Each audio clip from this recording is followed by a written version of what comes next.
नमस्कार, पत्रिका संवाद देख रहे हैं आप और मैं हूं आपके साथ रोहित कौशिक। कहीं ना कहीं जो बच्चे उम्मीद से कोचिंग सेंटर में पढ़ने जाते हैं उनकी जान जोखिम में है। ऐसा हम नहीं कह रहे, ऐसा हो रहा है और कहीं ना कहीं बच्चे मुसीबत में हैं। इस मुद्दे पर आज ज्यादा बातचीत करने के लिए हमारे साथ हरियाणा शिक्षण संस्थान संगठन के प्रदेश अध्यक्ष डॉक्टर यशपाल यादव जी हैं, जो कि पत्रिका संवाद के फाउंडिंग एडिटर भी है। उनसे जानेंगे कि इन कोचिंग सेंटरों की लापरवाही और कहीं ना कहीं जो सरकारी जो मुलाजिम है वो भी कहीं ना कहीं बच्चों की जान के साथ खेलते हुए नजर आ रहे हैं। उनकी क्या कुछ राय है? सर, बहुत बड़ा हादसा हुआ है, कहीं ना कहीं किसकी गलती इसमें आप मानते हैं और क्या कुछ कहेंगे इसको लेकर? लखनऊ के हादसे की बात आप कर रहे जी। हैं। लखनऊ का हादसा हुआ, बहुत दर्दनाक और हृदय हृदय विदारक बात है। बहुत दर्द होता है ये सुन के कि इस तरह की घटनाएं हो जाती है और एक राज्य की राजधानी में हो जाती है, जो बड़ा राज्य कहा जाता है और जिसके मुखिया बहुत सख्त नजर आते हैं। कई मामलों में तो वो इतने बड़े बड़े फैसले लेते हैं और बहुत सख्ताई के साथ उसको लागू करते हैं कि लगता है असलियत में गुड एडमिनिस्ट्रेटर है, बहुत अच्छे प्रशासक के तौर पर काम करते हैं। ऐसे लोगों को ऐसे होने चाहिए। उन्हीं की राजधानी में आग लग जाती है और बच्चे जलकर मर जाते हैं। 15-17 बच्चों के करीब जलकर मर जाते हैं और पूरा प्रशासन देखता रहा, कुछ नहीं किया। पहली बात तो ये कि आग लगने की घटना हुई कैसे। ये बात ये नहीं कि आग लगी और प्रशासन बुझा नहीं पाया और 15 बच्चे जलकर मर गए, ये विषय नहीं है। विषय ये है कि आग लगी क्यों और क्या। अब तो ऐसे स्टेप लिए जा रहे हैं, कोचिंग सेंटर को सील किया जा रहा है कि जहां फायर सेफ्टी के नियम नहीं है। मैं ये बात बड़ी दिल को छूती है कि जब कोई हादसा होता है, फायर सेफ्टी के नियम पूरे नहीं कर रहे, उनको सील कर दीजिए।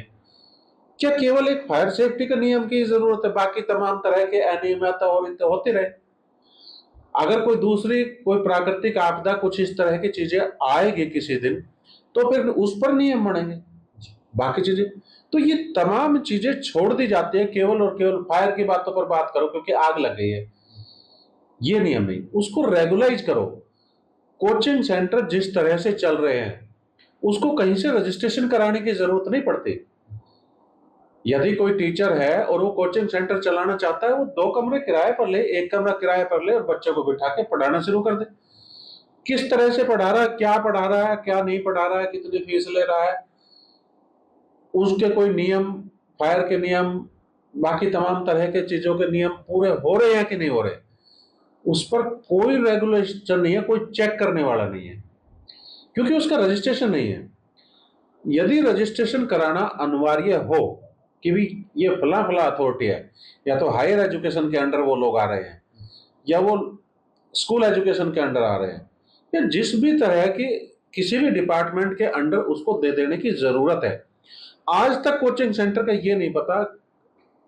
मैं स्कूल डिपार्टमेंट में काम करता हूं, मुझे ये नहीं पता कि ये कोचिंग सेंटर हायर एजुकेशन में, स्कूल एजुकेशन में या टेक्निकल एजुकेशन में है, यही नहीं पता। दूसरा, यदि एजुकेशन में भी है या नहीं है, ये भी नहीं पता कि कोई और डिपार्टमेंट इनको देख रहा है। तो किसी भी लोगों को, किसी भी संस्था को ये नहीं पता कि रजिस्ट्रेशन होने हैं तो कहां पे होने हैं, रजिस्ट्रेशन होने की जरूरत है कि नहीं। तो ये रेगुलेटरी बनाने सरकार का काम होता है, एक अच्छे प्रशासक का ये काम होता है कि उसके शहर में कुछ भी हो रहा है या उसके स्टेट में जो कुछ हो रहा है वो सब कुछ पारदर्शिता के साथ हो रहा है। जिस तरह से कॉलेजों को, जिस तरह से स्कूलों को, जिस तरह से टेक्निकल एजुकेशन के इंस्टीट्यूशन को रजिस्ट्रेशन कराने की जरूरत है, उनको अलग अलग नामों से बोला जाता है, उनको रजिस्ट्रेशन कराने की जरूरत है। और उस रजिस्ट्रेशन के साथ ये देखा जाता है कि इसकी बिल्डिंग किस तरह की है, सुरक्षा मानकों को पूरा करती है कि नहीं करती, पानी अधिक आ जाता है तो क्या नियम इस पर लागू होते हैं, बिजली का कोई खराबी आ जाती है तो क्या नियम लागू होते हैं, है ना। बाकी हेल्थ और हाइजीन के क्या नियम है, उनके ये पूरा कर पाएगा कि नहीं कर पाएगा, ये हेल्थ डिपार्टमेंट उनके इंस्पेक्शन करता है कि नहीं करता है, पीडब्ल्यूडी सेफ्टी को लेकर, बिल्डिंग की सेफ्टी को लेकर पालन करता है कि नहीं करता है। आसपास में इस तरह का वातावरण तो नहीं है जिससे बच्चों को नुकसान पहुंच रहा हो। वातावरण का मतलब कोई इस तरह का कारखाना हो जो बहुत धुआं फेंक रहा हो, वो बच्चों के लंग्स को नुकसान पहुंचाता हो। बहुत सारी चीजें जो स्कूल एजुकेशन देखता है, कॉलेज एजुकेशन देखता है डिपार्टमेंट, इन तमाम तरह की चीजों को। उसके बाद वो जो पढ़ाई करा रहे हैं उसमें पढ़ाने वाले टीचर योग्य है कि नहीं है, कितने पढ़े लिखे हैं कि नहीं है।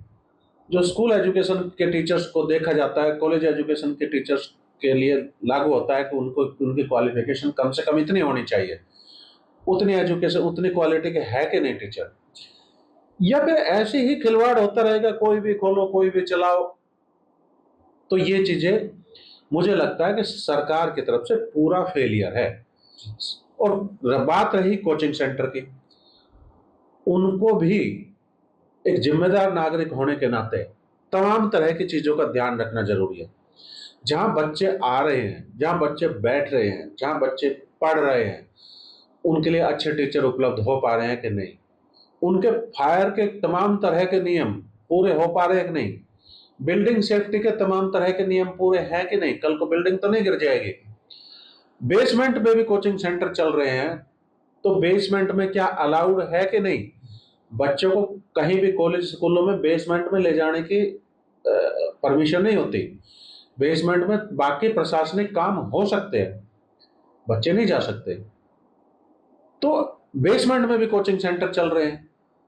तो ये चीजें भी देखने की जरूरत है, कोचिंग सेंटर के मालिकों को ऐसा करने की जरूरत है। यदि ऐसा नहीं कर पाते तो वो जिम्मेदार नागरिक नहीं कहला पाएंगे। तो यहाँ मुझे दोनों तरफ से कमियां नजर आ रही है। एक तो सरकार की तरफ से कमियां नजर आ रही है कि सरकार ने अभी तक उनको रेगुलाइज किया नहीं। दूसरी, जिम्मेदार नागरिक होने के नाते उन टीचर्स को भी कि वो कर पा रहे हैं कि नहीं कर पा रहे हैं चीजों को, जैसे होनी चाहिए वैसे हो पा रही है कि नहीं हो पा रही है, या फिर पैसे कमाने तक ही सीमित रह रही है बातें।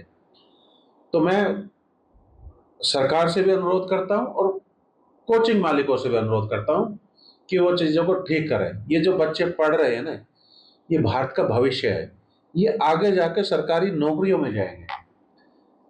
तो इनका एटीट्यूड जैसा होगा, जो हम इन चीजों को सिखा रहे हैं वो वैसा ही काम करेंगे। तो स्कूल स्तर पर चीजें ठीक हो रही है, रेगुलाइज सरकार ने कर दिया है, कॉलेज स्तर पर रेगुलाइज सरकार ने कर दिया है। अब बचा है कोचिंग सेंटर। तो कोचिंग सेंटर पर भी सरकार रेगुलाइज करे तुरंत प्रभाव से, कोई इस तरह का कानून लेकर आए, कोई एक्ट लेकर आए, और वो एक्ट इतना सख्त हो कि चीजें बिल्कुल स्मूथ तरीके से चल सके, वरना चीजें चल नहीं पाएगी। और जिन लोगों ने कार्यपालिका का हिस्सा बनना है, सरकार का एक अंग होता है कार्यपालिका, तो ये जो सरकारी नौकरी के लोग होते हैं, कार्यपालिका के लोग होते हैं, ये सरकार के निर्णय पर बहुत प्रभाव डालते हैं। तो ये सरकार के निर्णयों पर प्रभाव डालेंगे, जबकि खुद ये उस स्थिति से निकले हुए हैं, तो इनकी मानसिक स्थिति डेवलप नहीं हो पाई। तो ये कैसा प्रभाव डालेंगे, कहीं नगण्य प्रभाव तो ना डाल देंगे, फिर नगण्य चीजें ना होने लगेगी, मतलब नकारात्मक। तो ये निश्चित रूप से चीजें ठीक होनी चाहिए, मेरा ऐसा मानना है और मेरे ऐसे मांग भी है। सर, देखा जाता है कि इससे पहले दिल्ली में भी कई हादसे ऐसे हुए हैं। तो सोचने वाली बात यह है कि सरकार हादसों का इंतजार करती है। ये तो एक आग का इंसिडेंट था, इससे पहले बेसमेंट में पानी भर गया था, जब भी कई बच्चों की जो है जान चली गई थी। देश की राजधानी में भी ऐसे हादसे हुए हैं। तो क्या सरकार कहीं ना कहीं, सरकारी बाबू जो है वो पैसे खाते हैं और उसके बाद कहीं ना कहीं इस चीज़ का इंतजार करते हैं कि कोई हादसा होगा फिर एक सरकार नई नीति लाएगी, उसको लेकर क्या राय है? सरकार नई नीति लाएगी ऐसा तो होता नहीं है। सरकार खाना पूर्ति करती है, फायर सेफ्टी का नियम है कि नहीं है। आग लग गई तो आप फायर सेफ्टी के नियम को चेक कर रहे हो भाई, और बाकी तमाम चीजें कौन चेक करेगा, वो भी तो चाहिए। वो भी तो बच्चों की सुरक्षा में एक तरह से सेंध लगी हुई है, आप उसको तो चेक नहीं कर रहे, केवल और केवल फायर के नियमों को चेक कर रहे हैं। ये तो गलत है ना। देश की राजधानी में भी ऐसा हो जाता है, उत्तर प्रदेश की राजधानी में ऐसा हो जाता है, कोटा में ऐसा हो जाता है, पटना में ऐसा हो जाता है। मैं आग की बात नहीं कर रहा, कोटा में लोग फांसी पर लटक जाते हैं बच्चे, कौन ध्यान देगा उन पर। सरकार ने क्या नियम बनाए, जो एग्जिस्टिंग कानून है कि लटक गए तो लटक गए, वो बच्चों पर एक अलग तरह का कानून होना चाहिए, एक संवेदनशील कानून होना चाहिए कि बच्चे इतने दबाव में ना आए कि वो फांसी पर लटक जाए। हमारा राज्य कल्याणकारी राज्य है। भारत देश एक विश्व प्रसिद्ध देश है, यानी कि विश्व गुरु कहलाने वाला देश है। ऐसे में बच्चे फांसी पर लटक रहे हैं। सरकार को देखना चाहिए। मैं तो कहता हूं सरकार को शर्म आनी चाहिए इन चीजों पर, कि आप एक कानून नहीं बना पा रहे बच्चों को लेकर। बच्चे फांसी पर लटक रहे हैं, नौकरी की तैयारी कर रहे हैं, बच्चे फांसी पर लटक रहे हैं। किसी एडमिशन की तैयारी कर रहे हैं, बच्चे फांसी पर लटक रहे हैं। कितना रेट हो गया कोटा में फांसी पर लटकने का? आपने किया क्या है? कुछ नहीं किया। पटना में चीजें गलत हो गई, आपने कुछ नहीं किया। हाथ पे हाथ धरे देखते रहते हैं कि नहीं कानून अपना काम करेगा। भाई कहाँ है को कानून? वो तो बता दीजिए कौन सा कानून काम कर रहा है। आम पब्लिक के लिए जो कानून है वही कानून बच्चों पर लागू हो रहा है क्या? बच्चों के लिए तो अलग से नियम कानून कायदे होते हैं ना, तो वो लागू होने चाहिए, उन पर अधिक सख्ताई के साथ लागू होने चाहिए, तभी ये चीजें रुक पाएगी। अब रोजाना बवंडर खिंडा रहता है कोचिंग सेंटर को लेकर। पटना में ऐसा हो गया, दिल्ली में ऐसा हो गया, लखनऊ में ऐसा हो गया, कोटा में ऐसा हो गया, बाकी तमाम तरह के जगह ऐसा ऐसा हो गया। और सरकार एक एक ही स्टेटमेंट, वो एक घिसा पेटा स्टेटमेंट कि जी कानून अपना काम करेगा। वो कौन सा कानून है, हमें आज तक समझ नहीं आया कि कौन सा कानून काम कर रहा है। भाई आप किसी को, ये सामान्य परिस्थितियों में लागू होने वाले जो कानून है वो बच्चों पर नहीं लागू होते। आपको उसको रेगुलाइज करने की जरूरत है ही, और आपको करना पड़ेगा ही, तभी आप सही मायने में कल्याणकारी राज्य कहला पाएंगे। जी सर, एक आखिरी सवाल, एक संदेश उन पेरेंट्स को जो एक उम्मीद से कोचिंग सेंटरों में अपने बच्चों को भेजते हैं, पर उन्हें भी नहीं पता कि उनका बच्चा वापस आएगा या नहीं, तो उनको क्या संदेश देंगे ताकि कहीं ना कहीं वो सही फैसला लें? पेरेंट्स तो जागरूक कम है, जागरूकता की बहुत कमी है पेरेंट्स में। कोचिंग सेंटर को आपने देखा, इसका रिजल्ट अच्छा आ रहा है, अखबारों में आपने फोटो चिपका दिए, पूरा अखबार फोटो से भरा हुआ है, ये हमारा सफलता का रेट है, चाहे वो झूठे ही फोटो हो। पेरेंट्स तो बहुत ललायत हो जाता है, बहुत अच्छा कोचिंग सेंटर है जी, इसमें जाने से बच्चे नौकरी लग जाते हैं। खाली आप एक बिंदु पर ही आप फोकस किए हुए हो, कि हो सकता है कि वो फोटो इधर उधर से अरेंज करके लगाए गए हो, और ऐसा खूब हुआ है। पटना में खान सर और दूसरा उसका प्रतिद्वंदी है, उन्होंने फोटो लगा दिए, जितने भर्तियां नहीं हुई उससे ज्यादा तो फोटो लगे थे, दोनों के मिलाकर उस 2200-2300 की भर्तियां थी, और तकरीबन 1200-1300 का फोटो लगा दिए खान सर ने, और तकरीबन इतने ही फोटो लगा दिए दूसरे उसके प्रतिद्वंदी ने। यानी कि फोटो को दोनों के कोचिंग सेंटर के मिलाकर माने तो 2600-2700 फोटो लग चुके, और भर्तियां थी 2200, और बाकी जो लोग कोचिंग दे रहे हैं उनके फोटो 2-2 4-4 तो उनके भी रहे होंगे। तो ये इतने तरह के गलत प्रोविजन चल रहे हैं, पेरेंट्स तो कभी नहीं देखता, कुछ नहीं चेक करता। ये फोटो का जो मैटर है ना, इस पर भी कानून बनना चाहिए मेरा। और कानून यदि एग्जिस्टिंग में है तो वो सख्ताई से लागू होना चाहिए। चीजें ऐसे, हमारा होता क्या है कि कानून बन भी गया, पुलिस को पता भी है, या पुलिस के अलावा जो जो अथॉरिटी है उनको उनको नॉलेज में भी है कि चीजें यहां गलत हो रही है, लेकिन जब तक कोई शिकायत नहीं हो जाती वो एक्शन नहीं लेते। आपको पता है कि यहां आग लगने वाली है, लेकिन आप एक्शन क्यों नहीं ले रहे? आपको एक्शन आप ले नहीं पा रहे, क्यों? क्योंकि किसी ने शिकायत ही नहीं की। ये क्या मैटर, सो मोटो आप काम करने के लिए क्यों दबे हो कि आप अपनी मर्जी से, अपनी इच्छा से देख करके एक्शन नहीं ले सकते? लेना चाहिए पर नहीं लेते आप लोग। सरकार का ये ढुलमुल रवैया मैंने हमेशा से देखा है, ऐसा हो रहा है। तो चीजें ठीक रहनी चाहिए, पर ठीक है नहीं। पेरेंट्स को भी बहुत जरूरत है चीजों को देखने की, सही तरीके से देखने की। और दूसरी बात यह कि पेरेंट्स को बच्चों पर इतना प्रेशर नहीं डालना चाहिए।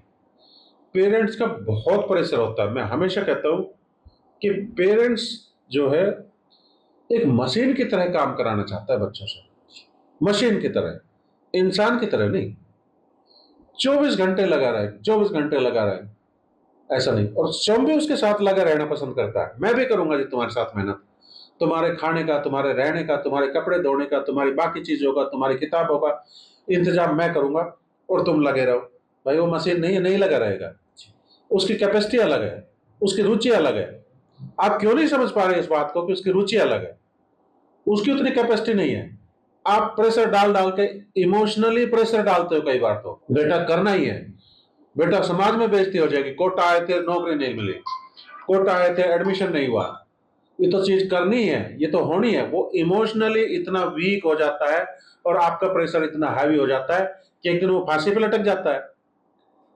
क्या जरूरत है ऐसे करने की? बहुत चीजें देखिए, पेरेंट्स का प्रेशर, अगर कोचिंग सेंटर भी जिम्मेदार है तो जिम्मेदार कम नहीं है पेरेंट्स। पेरेंट्स बच्चे को जहां उनको जरूरत नहीं है प्रेशर डालने की, वहां भी वो प्रेशर डाल रहे हैं अपने बच्चों पर। ये अपने बच्चों के प्रति वो अन्याय कर रहे हैं। जी बिल्कुल। तो ये थे हमारे साथ डॉक्टर यशपाल यादव जी, जिन्होंने बताया कि किस तरीके से जो कोचिंग सेंटर है वो बच्चों के भविष्य के साथ खिलवाड़ कर रहे हैं। सच्चाई से सरकार को उन्होंने रूबरू कराया। ऐसे ही हम जनता का मुद्दा उठाते रहेंगे। आप हमारे चैनल को सब्सक्राइब करें, कमेंट करें और अपनी राय जरूर दें।